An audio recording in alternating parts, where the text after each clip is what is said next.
안녕하십니까. 오늘은 이 채널의 정체성이라고 할 수 있는 가치 투자에 대해서 첫 번째 시간으로 우리가 왜 가치 투자를 해야 하는가 라는 질문을 가지고 정리를 좀 해보는 시간을 가져보고자 합니다. 보통 주식시장에서 말하는 시장의 주체들입니다. 개인, 기관, 그리고 외국인이요. 거의 대부분의 기간 동안 개인은 기관이나 외국인에 비해 낮은 수익률을 기록해 왔습니다. 심지어 최근에 시장에 진입한 개인들은 소위 주식시장 고인물들에 비해서도 많은 손실을 기록하고 있는데요. 개인이 주식시장에서 살아남고 싸움에서 이기려면 어떻게 해야 할까요? 상당히 본질적인 이야기인데요.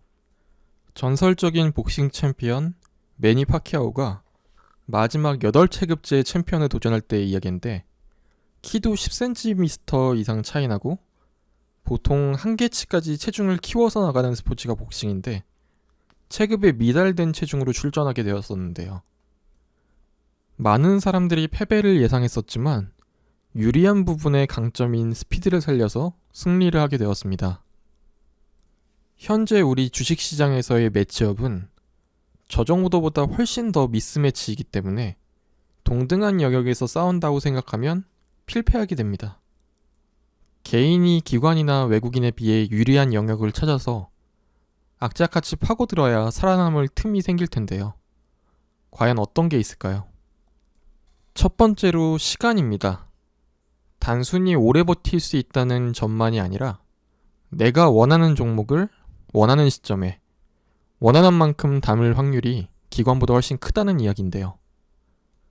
주식 투자하는데 그거 당연한 거 아니냐 하시겠지만 우리의 상대인 기관과 외국인들은 그러지 못합니다.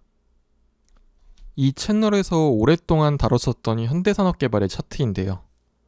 자, 여러분이 펀드 매니저라면 주가가 횡보하거나 하락하는 시점에 아무리 좋은 기업이라도 소신을 가지고 장기 보유를 할 수 있을까요? 매주, 매달, 매분기, 종목별 혹은 전체 수익률을 공시해야 되고 회사에서 줄 세우기도 합니다. 심지어 펀드 성적이 안 좋으면 중간중간에 환매 요청도 들어옵니다. 환매 물량이 들어오면 주식을 팔아야 하고 그에 따라서 시장에 주식이 풀어지면 또 성적이 떨어지고 그에 따라서 환매가 또 들어오고 악순환이 일어나게 되죠. 내가 아무리 고객이나 상사를 설득할 수 있는 수십 가지의 타당한 이유가 있더라도 반드시 팔아야만 하는 타이밍이 옵니다. 본인의 의지에 반해서요. 기관 투자자들도 결국 직장인이기 때문입니다. 다른 쪽으로도 한번 생각해 봅시다. 내가 국내 주식을 운영하는 펀드 매니저인데 앞으로 삼성전자가 안 좋아질 걸 예상한다고 해서 내 포트폴리오에서 삼성전자를 뺄 수 있을까요? 내 포트폴리오에서 삼성전자가 빠지는 순간 위에 과장에게 설명하고 팀장에게 설명하고 부장에게 설명해도 모자라서 본부장까지 설명해야 되는 일이 일어날 수 있습니다. 그냥 그 사람들 다 설명해가지고 이해시키는 시간에 포트에 기계적으로 소량이라도 담아놓는 게 훨씬 편하고 합리적인 일인 거죠. 이 관점에서 보면 연기금은 더합니다. 이미 나라에서 국내 주식 투자 비중을 정해놨기 때문인데요. 이 주식이 내가 판 뒤에 얼마나 올라가는지는 절대 중요한 게 아닙니다. 팔아라. 언제까지? 얼마의 비중으로? 이 명제가 중요한 거죠. 결국 이렇게 개인 투자자들이 이해할 수 없는 일들이 시장에 종종 일어납니다. 비중이 높다고 던지는 거죠. 이럴 때 욕을 하지 말고 담으라는 이야기를 종종 하는 건 지금까지 시장에서 살아남아온 개미들이 그래왔기 때문입니다. 기관 투자자들이 과도하게 팔 수 없는 타이밍이 와서 주가가 하락했을 때 좋은 가격의 주식을 산 후에 인내를 가지고 최후까지 버텨서 승리해왔기 때문이죠. 바이오부터 시작해서 2차전지, 전기차, 친환경 언제나 시장에 주도주는 생기고 트렌드는 꾸준하게 바뀌는데 그때그때 돈을 많이 번 사람이 나오지만 결국 본인의 기준을 가지고 지키는 사람들이 살아남는 게 이 주식시장입니다. 투자금이 부족해서 투자에 실패한다고요? 그리고 주변에 똑똑한 사람이 없어서 투자에 실패한다고요? 아니면 정보가 부족해서 투자에 실패한다고요? 완벽한 반례가 있습니다. 최태원 SK 회장인데요. 엄청난 거액을 가지고 국내 시장에서 투자하다가 돈을 날렸는데 저때 SK그룹은 서울대 아니면 잘 안 뽑는다던 시절입니다. 투자에서는 대부분 돈이 없고 정보가 부족하고 능력이 모자라서가 아니라 원칙을 잘못 세우고 그 원칙을 깨기 때문에 실패합니다. 저도 그랬고요. 세 번째 개인 투자자에게 유리한 부분, 간과하기 쉬운 슬리피지입니다. 매매 주문 시 발생하는 체결오차, 추적오차라고도 하는데 내가 어떤 전략을 세웠을 때 원하는 시점에 원하는 가격에 이 주식을 매입할 수 있는가 입니다.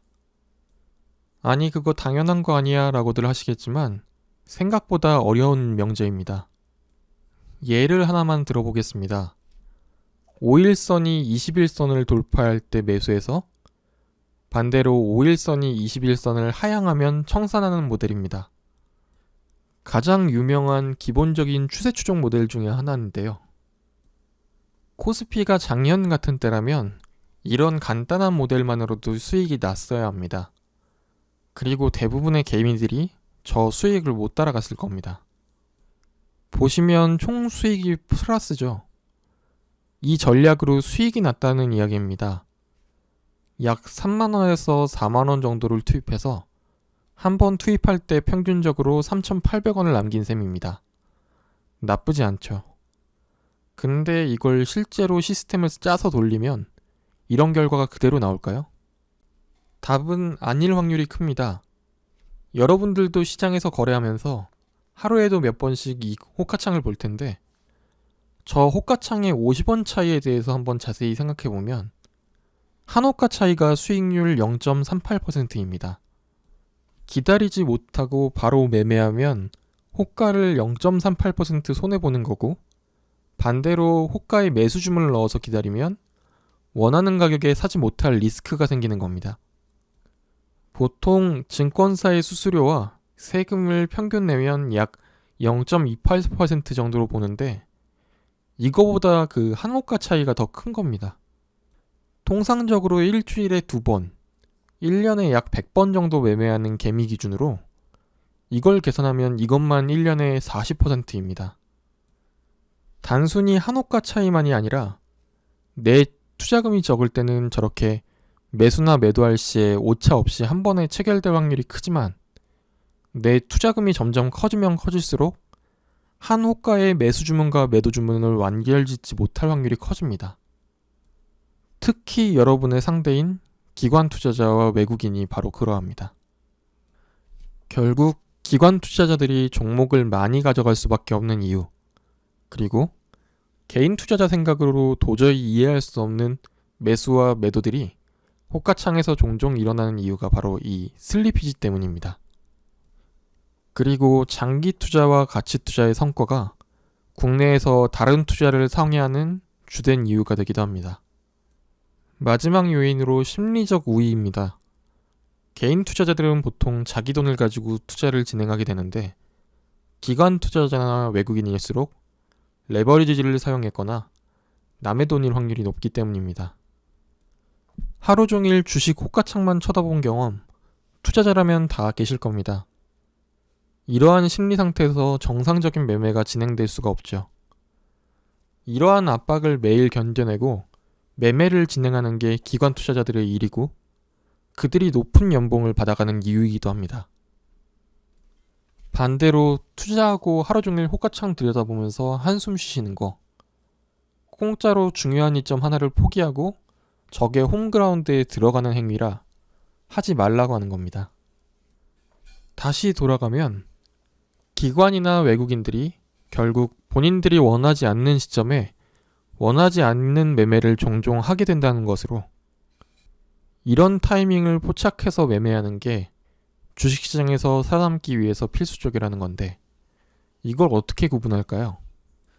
차트를 공부하면 구분이 가능할까요?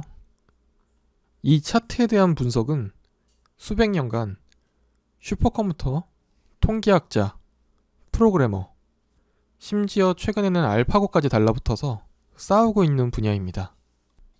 지금 막 시장에 진입해서 투자하는 여러분께서 책 몇 권 읽어서 이들을 물리치고 수익을 얻어가겠다는 게 얼마나 무모한 일인가요?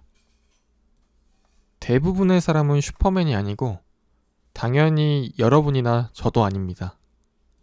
이 차트는 일반적인 차트와는 약간 다르게 매수와 청산 표시가 되어 있는 게 시스템 트레이닝 차트라는 겁니다. 저도 한창 투자 공부 많이 하던 시절에는 이러한 수식으로 수천 개, 수만 개를 백테스트 돌려봤는데요. 그 이후로도 컴퓨터가 발전하고 시스템도 발전하면서 시장 수익을 상회하는 시스템을 개발하는 거 점점 더 어려워질 겁니다. 그리고 현재 일반인이 도전할 수 있는 영역도 아니고요.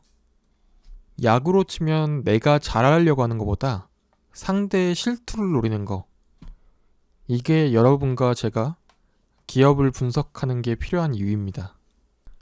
기업은 좋아지는데 가격이 떨어지는 거, 그리고 이제까지 말씀드린 기관 투자자가 모종의 이유로 이상한 짓을 하고 있는 거, 이러한 괴리를 찾아내서 투자하는 게 가치 투자고, 결국 개인 투자자가 시장에서 살아남을 수 있는 거의 유일한 효율적인 방법이라고 생각하기 때문에 저는 가치 투자를 하고 있습니다. 오늘 하고 싶은 이야기는 거의 다 한 것 같습니다. 가치 투자에 대한 다음 이야기들은 시간을 가지고 천천히 한번 생각나는 대로 만들어 보겠습니다. 남은 연휴 기간 잘 보내시고 이번 주도 성공 투자하시기 바랍니다. 감사합니다.